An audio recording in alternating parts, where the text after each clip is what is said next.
Hello friend, नमस्कार दोस्तों। आज इस वीडियो में हम लोग सॉल्व करेंगे चक्रवृद्धि ब्याज के मैथ के बारे में जो बार बार एग्जाम में पूछे जाते हैं। तो चलो दोस्तों, आज की वीडियो शुरू करते हैं। दोस्तों, पहला क्वेश्चन दिया हुआ है, यदि मूल राशि पर 5% प्रति वर्ष की दर से दूसरे वर्ष 420 रुपया चक्रवृद्धि ब्याज मिलता है तो मूल राशि कितना है। दोस्तों, ब्याज का दर दिया है दोस्तों 5%, यानी कि हम लिख सकते हैं 5/100। ठीक है दोस्तों, 5 1 के 5, 5 2 10, यानी कि आगे दोस्तों 1/20 रुपया का है ब्याज। दोस्तों 1/20 है ब्याज। दोस्तों माना, ठीक है दोस्तों, मूल है 20 का स्क्वायर, यानी कि दोस्तों देखो दोस्तों, वर्ष दूसरे वर्ष यानी कि टाइम कितना दिया है दोस्तों, टाइम दिया है 2 साल।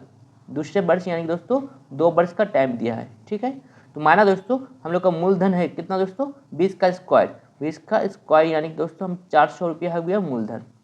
मान लिया दोस्तों 20 का स्क्वायर 2 साल का है, इसलिए 20 का स्क्वायर लिया, 400 रुपया वो मूलधन। तो 400 रुपया मूलधन का दोस्तों 1/20 रुपया, 1/20 रुपये ब्याज है, यानी कि दोस्तों पहला वर्ष का ब्याज आ जाएगा, पहला वर्ष। ठीक है दोस्तों, पहला वर्ष का ब्याज हो गया 1/20, यानी कि हम लिख सकते हैं 20 रुपया। और दोस्तों दूसरा वर्ष का ब्याज भी आएगा दोस्तों 1/20, यानी कि दोस्तों 10 से 10 कट जाएगा, यहाँ पे 20 रुपया आएगा। लेकिन चक्रवृद्धि ब्याज में दोस्तों पहला वर्ष का भी हम लोग का परसेंटेज मिलेगा, यानी कि इसका भी हम लोग मिलेगा 1/20 रुपया। कहने का मतलब है ये 20 से 20 कट गया, यानी कि 1 रुपया।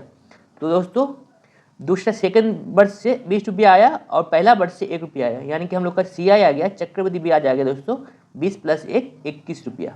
ठीक है दोस्तों, तो पूछा है दोस्तों जे 420 रुपया का चक्रवृद्धि ब्याज मिलता है तो मूल राशि क्या है। दोस्तों हम लोग का 21 रुपया चक्रवृद्धि ब्याज मिला जब मूलधन कितना था दोस्तों 400 रुपया। तो हम लिखेंगे दोस्तों 21 रुपया जब चक्रवृद्धि ब्याज मिलता है जब मूलधन कितना रहता है दोस्तों 400 रुपया।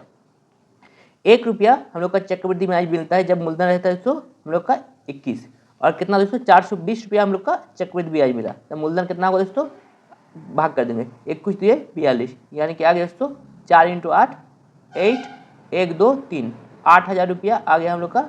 ठीक है दोस्तों, मूलधन, यानी कि ऑप्शन नंबर 3 हो गया हम लोग का करेक्ट आंसर। ठीक है दोस्तों, ऑप्शन नंबर 3 हो गया हम लोग का करेक्ट आंसर। हम लोग का मूल राशि कितना आ गया दोस्तों 8,000 रुपया। दोस्तों एक क्वेश्चन CGL टायर 2 2015 में आया था कलकत्ता क्षेत्र से। ठीक है दोस्तों, उम्मीद करता हूँ आपका अच्छा समझ में आया होगा। अब करते हैं अगला क्वेश्चन। दोस्तों अगला क्वेश्चन दिया हुआ है, किसी मूल राशि पर 10% प्रति वर्ष की दर से दूसरे वर्ष का चक्रवृद्धि ब्याज 132 बना है, मूल राशि कितना है। दोस्तों 10% चक्रवृद्धि ब्याज यानी कि दोस्तों 10% यानी कि दोस्तों 10 हम लोग 100 लेंगे। ठीक है, 10 से 10 कर गया, यानी कि आ गया दोस्तों 1/10। टाइम कितना दिया दोस्तों दूसरे वर्ष, यानी कि टाइम दिया दोस्तों 2 साल। 2 साल हम मान लेते हैं दोस्तों, मूलधन हो गया, माना दोस्तों मूलधन कितना है 10 का स्क्वायर। 10 का स्क्वायर यानी कि दोस्तों 100 रुपया हो गया हम लोग का मूलधन। ठीक है दोस्तों, 100 रुपया क्या आ गया दोस्तों मूलधन। अब 100 रुपया का पहला वर्ष का चक्रवृद्धि ब्याज कितना आ गया दोस्तों, पहला वर्ष का चक्रवृद्धि ब्याज आ जाएगा हम लोग का, ठीक है, इंटू गुना में 1/10, 1/10, 10 से 10 कट गया, यानी कि आ गया दोस्तों 10 रुपया। और दूसरे वर्ष का चक्रवृद्धि ब्याज आएगा दोस्तों हम लोग का, ठीक है, 1/10, यानी कि दोस्तों 10 रुपया। और यहाँ से आएगा दोस्तों हम लोग का जो नेक्स्ट ये चक्रवृद्धि ब्याज में पहला वर्ष का भी चक्र ब्याज मिलता है, यानी कि दोस्तों 1/10 यहाँ भी आएगा, तो 10 से 10 कट गया, यानी कि दोस्तों 1 रुपया। तो कुल टोटल मिला कितना दोस्तों, यहाँ से मिला दूसरे वर्ष में 10 रुपया और यहाँ से 1 रुपया, यानी कि 11 रुपया चक्रवृद्धि ब्याज मिलता है, 11 रुपया CI मिलता है जब मूलधन कितना होता है दोस्तों 100 रुपया। ठीक है, तो पूछा दोस्तों 132 रुपया हम लोग का चक्रवृद्धि ब्याज मिला, मूलधन कितना होगा। ठीक है दोस्तों, यानी कि 1 आ जाएगा दोस्तों 100/11, और दोस्तों 132 को हम निकालेंगे। ठीक है, 132 को निकालेंगे दोस्तों, 132 से मल्टीप्लाई कर देंगे।